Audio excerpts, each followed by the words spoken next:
was great. I told Joel to get his card. If you have that situation where someone comes in your store and they are fantastic, take their card, write their name down, whatever. I'll make sure they visit your store all the time, or at least as much as we can. If there's a vendor that you do not like, if there's someone that asks you for discounts when they walk into the store, we'll write their name down and they will not show up again. So, that's the give and take with the new situation, is I have to get a feel for what you guys like, and if you can just communicate that, I'll make sure that that's who visits and who doesn't visit. As far as service maintenance as well, Rodney's been working real hard at getting you all preventive maintenance before our drop dead date of, right, first week of November. So they won't be in your stores any later than November 1st. We're doing Steve's install today, just new PS2s. I'm sure he's quite anxious about that. So those people that are getting new equipment, your service maintenance, your preventive maintenance for the year will also be performed at that time. So they'll come in, they'll do the slip printers. I've got a note Rodney's produced that explains this whole thing. About printers, while we talked about that in the conference call. Right. They have agreed to replace free of charge all stores FX 86Es. So anybody who has an 86E printer, we were going to buy you an 850 this year. And instead of doing that, they stepped up and said, we will replace them free of charge. Don't worry about it. When they break. Thank you, Rodney. Good qualifier. Save me, huh? I think they're all broken.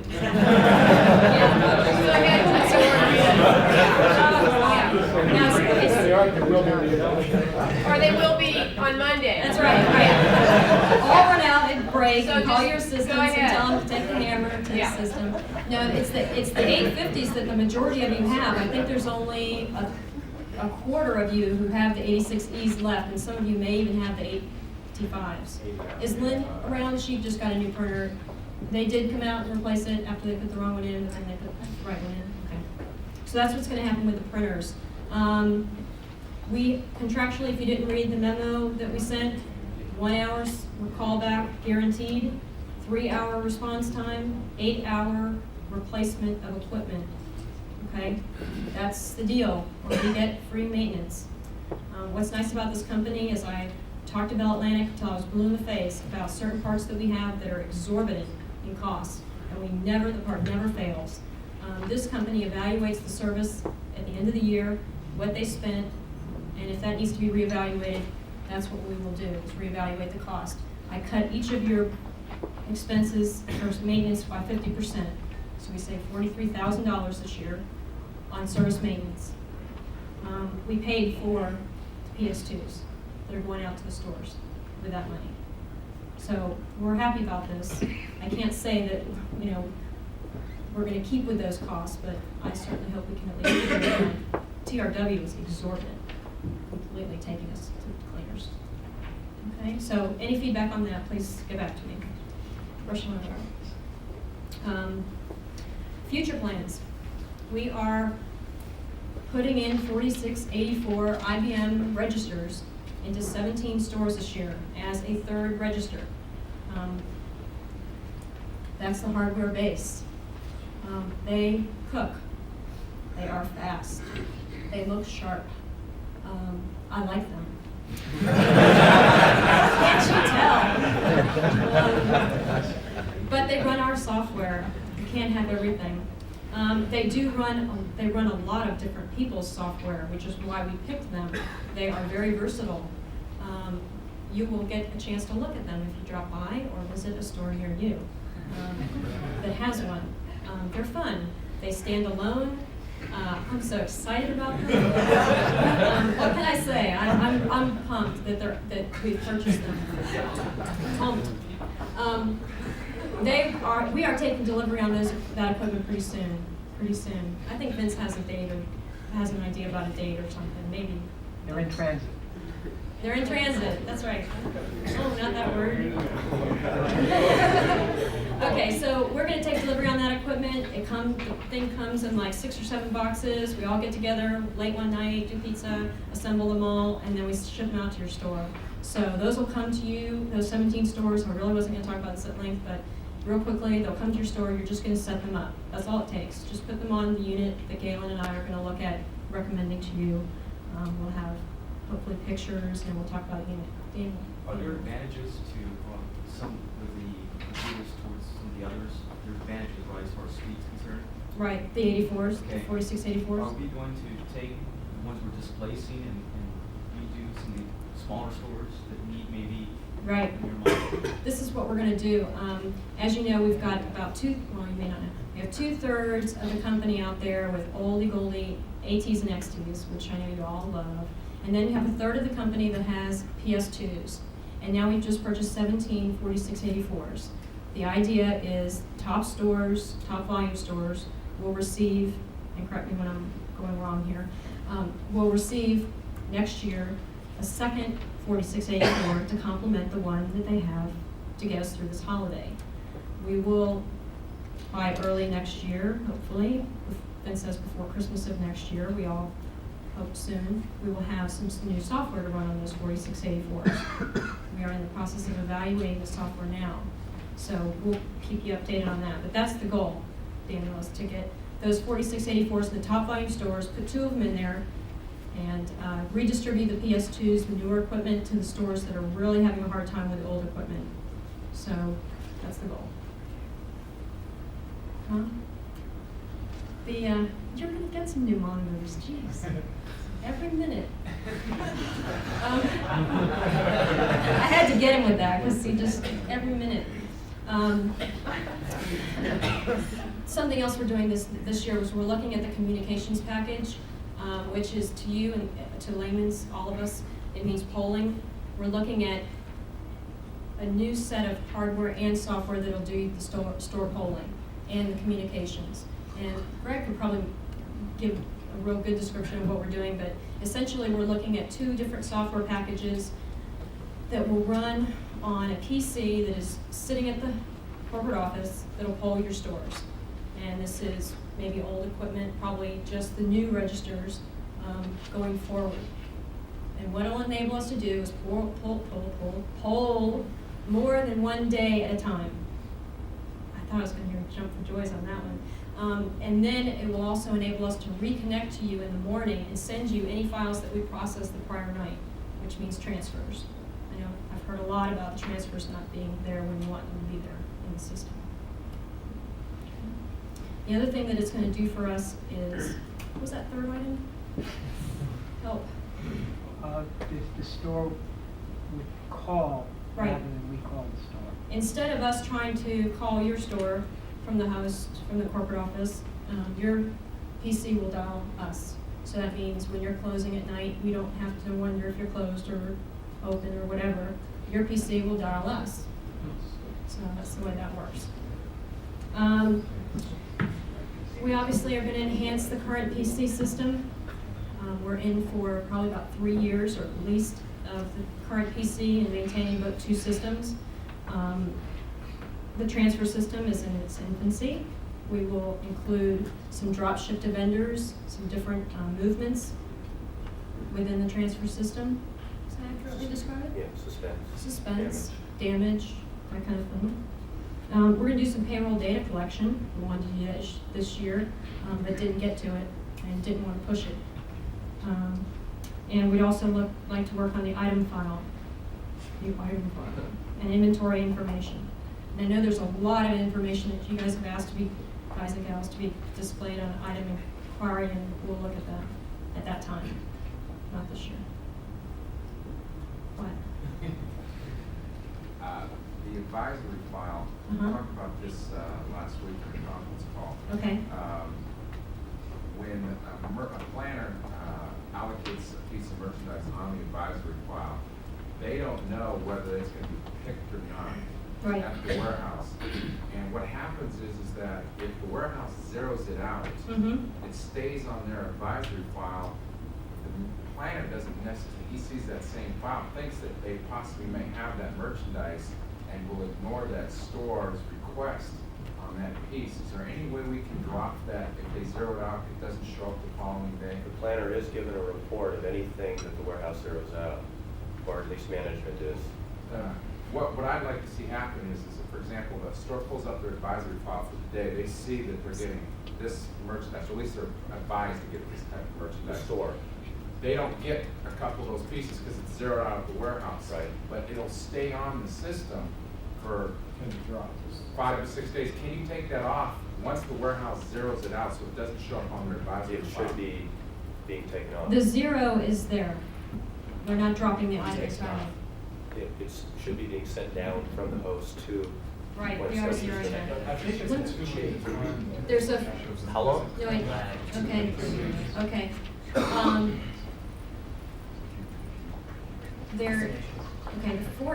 The 14 days in the advisory file is for transfers that have items that have not been shipped. Okay, that's where they're hanging for 14 days. And there is a zero in the quantity. We can short it to 7, we can make it shorter. How's that gonna affect you, Steve? Can you think about that for a little bit? Sorry, I caught you off guard. 14 days is how long the advisories hang in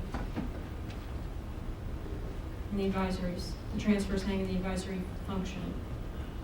But he's saying if the warehouse zeroes it out, it should be disappearing immediately. And I think what's happening is we're just updating the quantity to 0. Right. It's not completely removing the record. We're updating all the quantities. The item is still there, but there should be a And quantity. when they send us rejects, and when you send me rejects, Right. I act on that, but I don't purge for 14 days. Okay. So that's You're leading right. industry out there. Initially, when we set up the system, we set a time period of 3 days for the requests, meaning that when merchants send you requests, you've got 3 days to fulfill them or not. And 7 days, we were going to say that the function 6 contains items. I begged for it to be 7 and 14, just so that would give you some extra time in the initial stages of the transfer system. We can change that back. Would that help? Or you want them gone completely? Well, in a tool for a store who's putting together their facts, they're supposedly using the advisory file and in transit file, and that can be, and I've spoken to planners, it's confusing. They think the store is getting that merchandise. We're talking about a store has the facts on a Tuesday, they see on a Monday on their advisory file, they're getting something, and in fact, they're not getting it or it was zeroed out. The planner does not know that. Store planner? The store planner does know that. That's the thing. As soon Yeah. as the warehouse makes the decision to zero that out, which is the day of the shipment, unfortunately, it's no sooner than that, they're gonna get a report the following morning that says that shipment did not go. That item did not go. That item did not go. Yeah. But it still shows up on the, see, the problem At is the that store. the At the store is store. using this information Right. to put together their order. It is confusing to them knowing what they are going to get. They don't look at the advisory file and saying, this is what I'm going to get. It's not a You have to sure thing. cross-reference that with your transit file. Yeah, it's really only on the advisory for a day or two, and then Well, it'll okay. change. What makes sense is once the items or that pick number has been addressed and done in transit, so at that point it shows up in transit. But it's still left in advisory. because The it's- problem- Is it only the items that Yeah, were the left problem. over? Okay, let me tell you why we did this way, and we can talk about we can certainly look at that. Let me tell you why we did it. And the other area of the transfer system that we're not thinking about is store transfers. When you guys have a merchandising request, you can create multiple transfers from that request. Okay, so that's why, that was the logic that was used to drive option 6. So that's why it functions that way, and we'll look at it. I can understand perfectly why that would occur. We can certainly look at deleting the warehouse transfers and leaving those store requests open, because that number can be hit a number of times. And if I delete a merchandising request number out of there, then I don't have anything when the multiple transfers hit the system. You see what I'm saying? So Federico can create multiple transfers out of a request and send them to Bob. And when the first one comes down and it says request number such and such, I'll delete it and move the transfer up into acknowledged function 1. So then when the second one comes through that he created from the same request, and that request does not match up to something that's there in option 6, then I would get a bump, say that request is not there. So we'll look at it. That's why it functions that way, I'm sorry. Appreciate it. So No, I don't think so. Which is a good thing. Okay. We did want to demo the transfer system. I don't want, this was to remain a high level, except for my hygienist up here, a high level conversation. So, you know, I'm grateful for this. So we'll continue with the transfer system if that's okay. Is everybody ready? I don't know if I am. Okay. Here it is. What do we want to talk about? We want to talk about, we just finished talking about the request, option number 6, the advisories. Can you go into one of the bottom? What happened? Yeah. Did you push it and we didn't have any?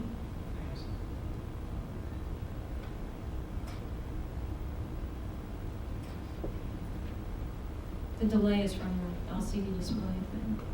Yeah, right. Okay. This is confusing to some of you. I've gotten a lot of questions about it. The remaining quantity there is what you're seeing. This is your advisory function again. If they had shipped this and moved that transfer into option 1, you would see original quantity, shipped quantity, right? And then any difference would be your remaining quantity. Are there any comments about this? But that's not the case now, right?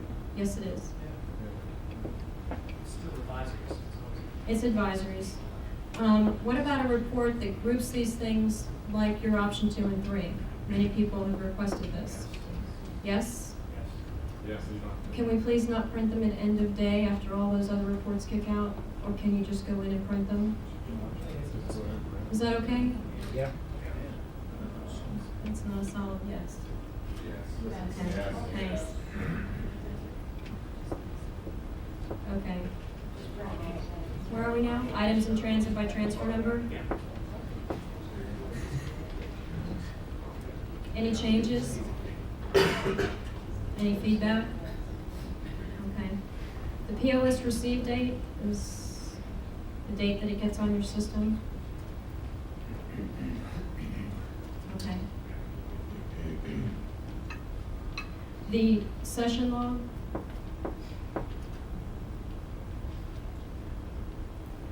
It's not showing the shortage number anymore. I didn't realize we had changed that. I'm going to speak to Robin. It's showing you're in transit and you're received. Meaning you're shipped and you're received.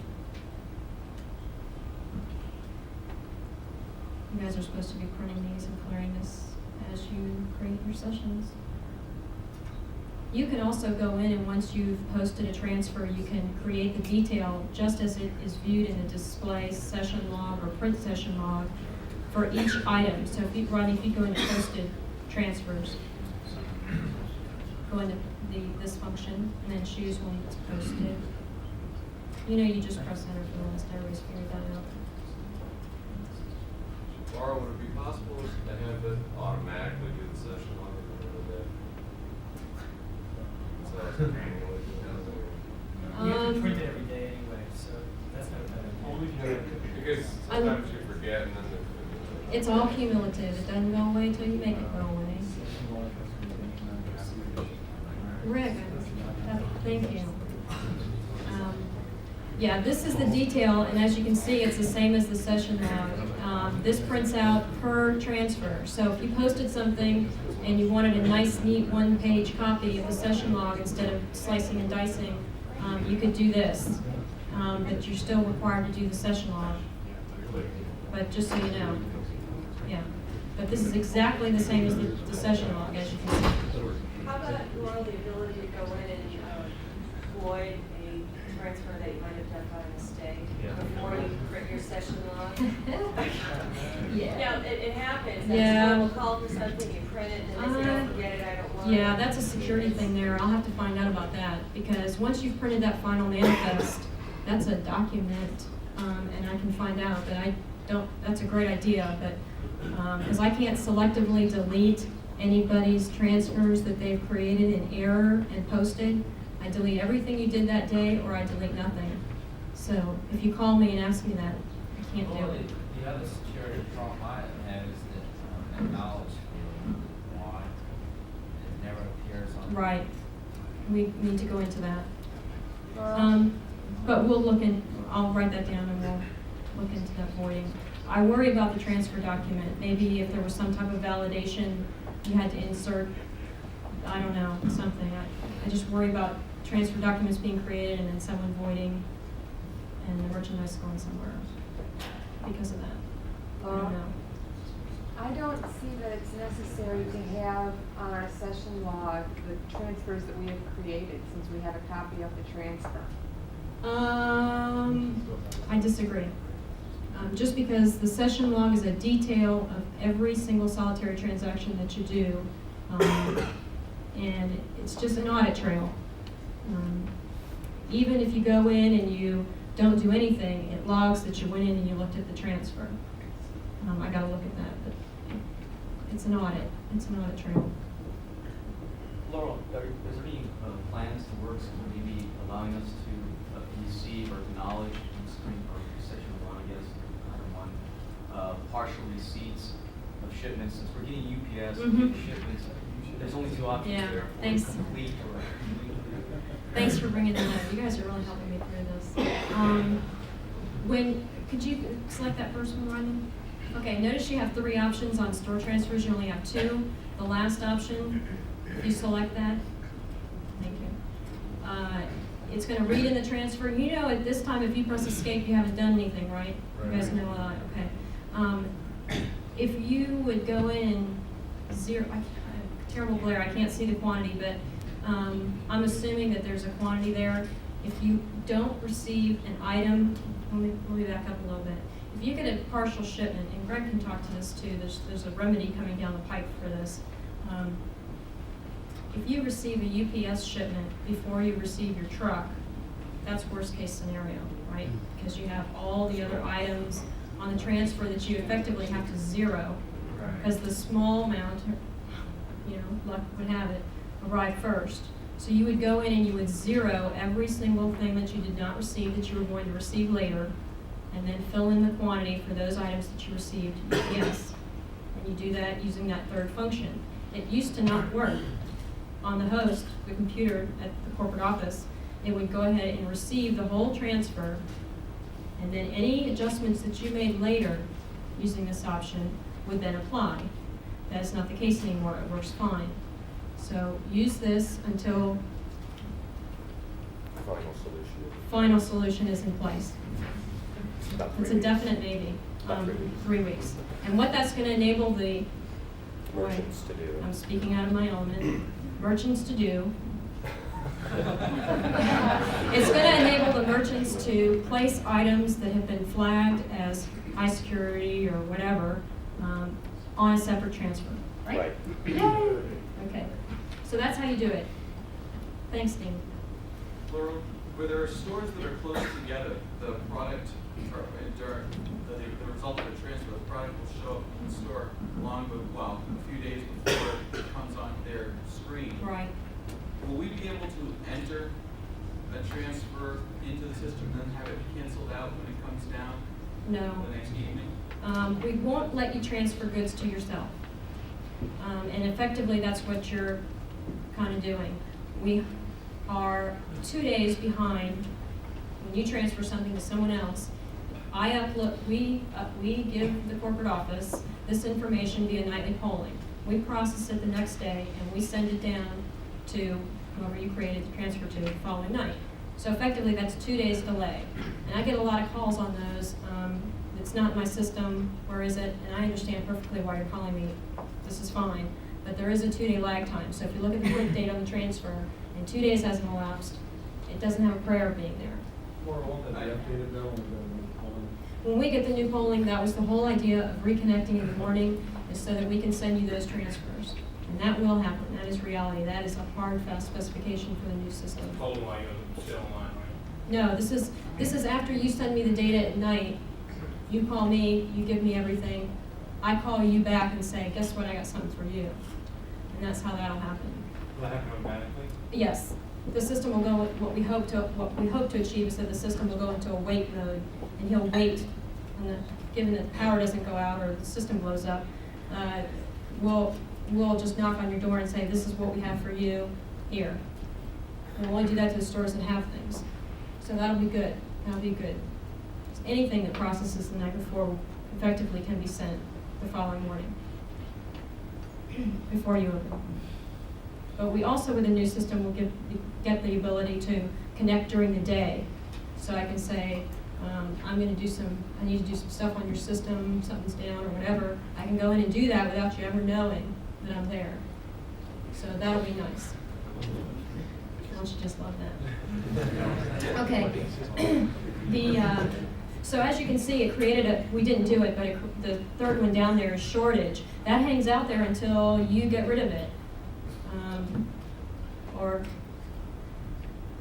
you go in, you can do this as many times as you want to. Okay? Thanks for the question. Okay?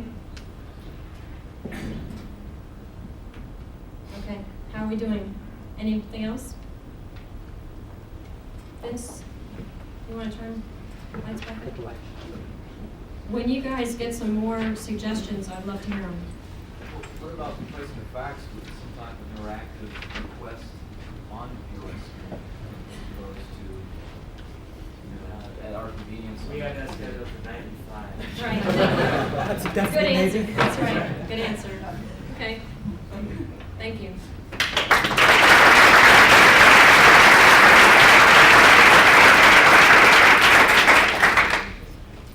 I wasn't here for the marketing presentation, but I'm sure a lot of the conversation was centered on the customer name and address file and having to capture those names on the system.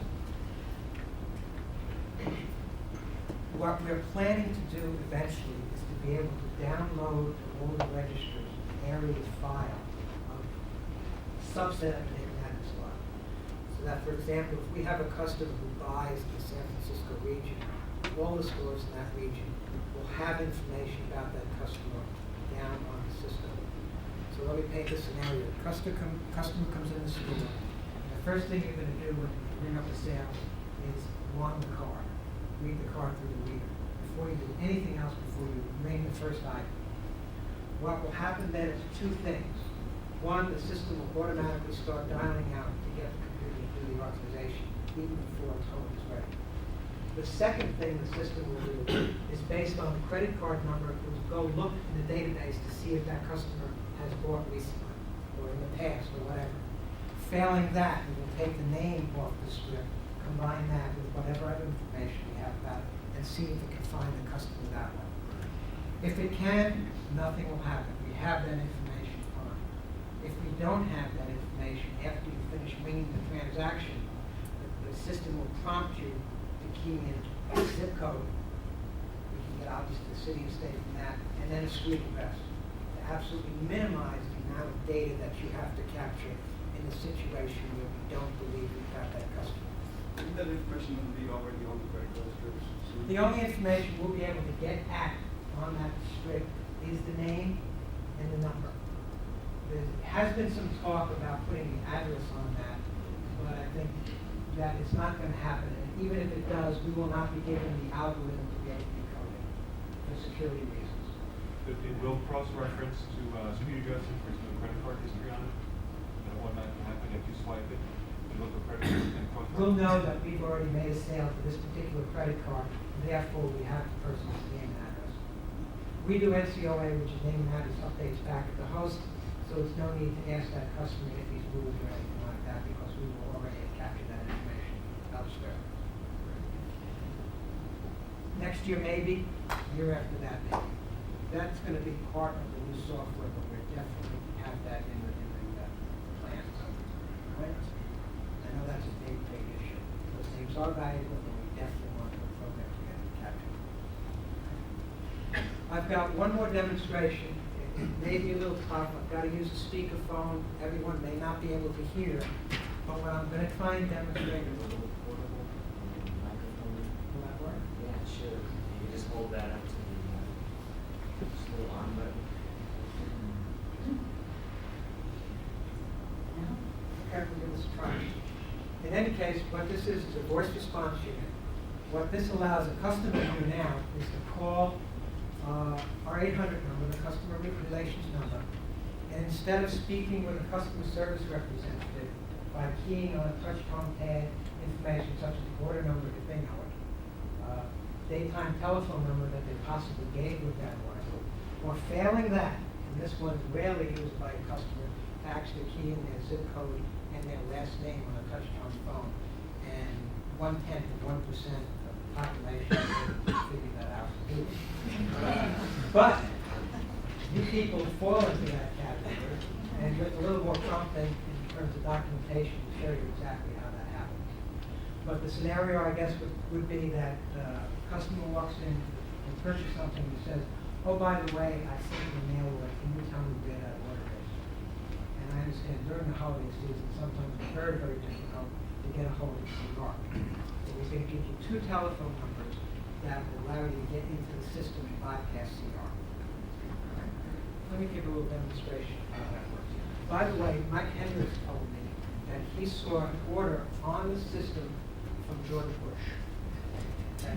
So I am going to look up that order. Let's see.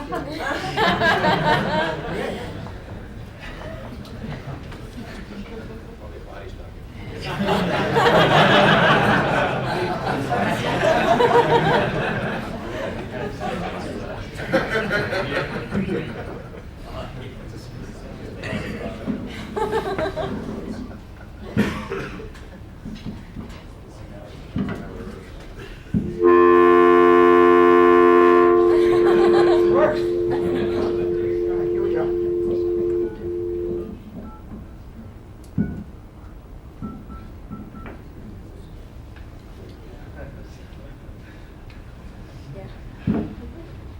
Thank you for calling the SHRP Image Consumer Relations Department. You're calling about the status of an order you've placed, or you're attempting to find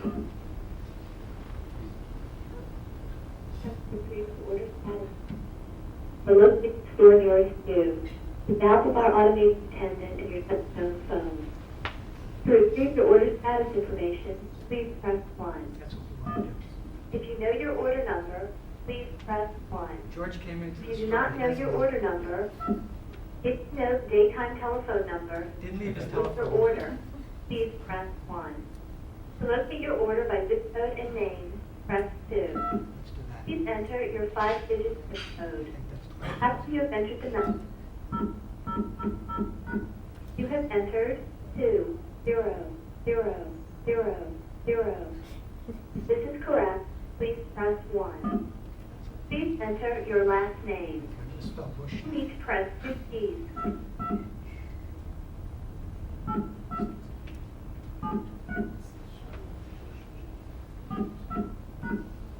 You have entered B, U, F, H.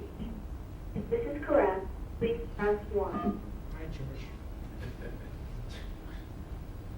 Please stay on the line while we retrieve your order status. Order number 6, 9, Found the order. 8, 4, 2, 6 was closed as of October 1st, 1991. Transit. The following merchandise was included in the order. The first line item is FF 055. Love breath. Quantity shipped was 1. Ship date was October 1st, 1991. The item was shipped via United Parcel Service and should arrive within 5 to 7 business days of the ship date. Next line item is DF 90.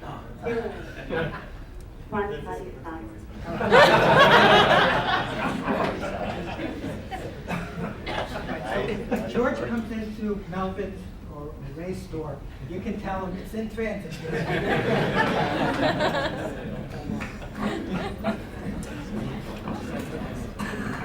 The way that system works, we have something called a voice response unit, which is a telephone answering device, and it has some intelligence. Obviously, it responds to a touch-tone telephone. Now, there's pluses and minuses to this system. We use it right now with customers. Customers call live. And our experience with it today has been about a 50% hit rate in that customer going into the system, half of them successfully move through the system, get the information that they need, and do not have to speak with a customer relations representative. Not bad. We thought it was going to be successful if we could reach a 25% rate. It's far more successful than that. Anytime during this system, does it ask to prompt for a pound or a star key? Yes, I bypassed all that. When you try the system out and listen to it the first time, it's self-explanatory. That's why the customers are able to do it without documentation of any sort. I know the system pretty well, and once you start using it, as soon as you hear the first word, you'll start pressing buttons. So there is no need for to hit a pound or star key?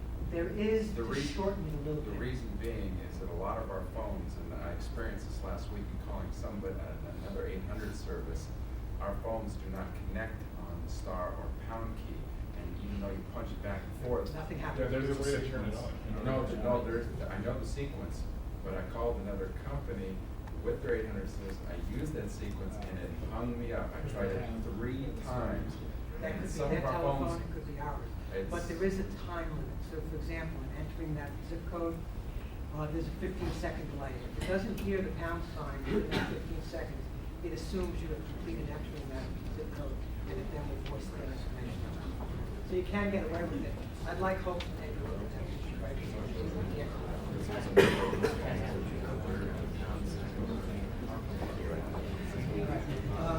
a little bit more information. I expect that with you operating the system, you should be able to take care of 75 or 80% of the questions that a customer may have coming into the store. The system was set up so that it will not answer all situations. For example, if we have an order in the house that we suspect is fraud, the system will automatically say, we're sorry, we cannot find your order, we are transferring to a customer service representative. And we can listen in at the voice response unit. And I was amazed at the number of customers that hang up at that point in that type of situation where I have a fraud order come back up on the screen. Amazing. There are other situations also in which the voice response unit will voice out the fact that it cannot answer the question for whatever reason, whether there's a problem with the ship fee, whether there's a problem with authorization on the credit card. That's another situation that we don't voice out. Any questions on that voice response unit? We're going to send out a small packet of documentation. And as I said, it is pretty much self-explanatory, except the part about spelling the name. That can be a little confusing, and hopefully the documentation is ready for that. Now, there's going to be other applications for voice response. For this Christmas season, use it as the customer relations tool. In the future, there's other things that we can do with it. We can put all the store's inventory up there. So if you're sitting in one store and you want to know what store has the Ramskin jacket, you can set that up so you can find out exactly what store has Ramskin jackets. Somebody asked me about merchant numbers. Can we find out if this customer actually has this merchant number? Sure, we can do it, one step at a time. Right?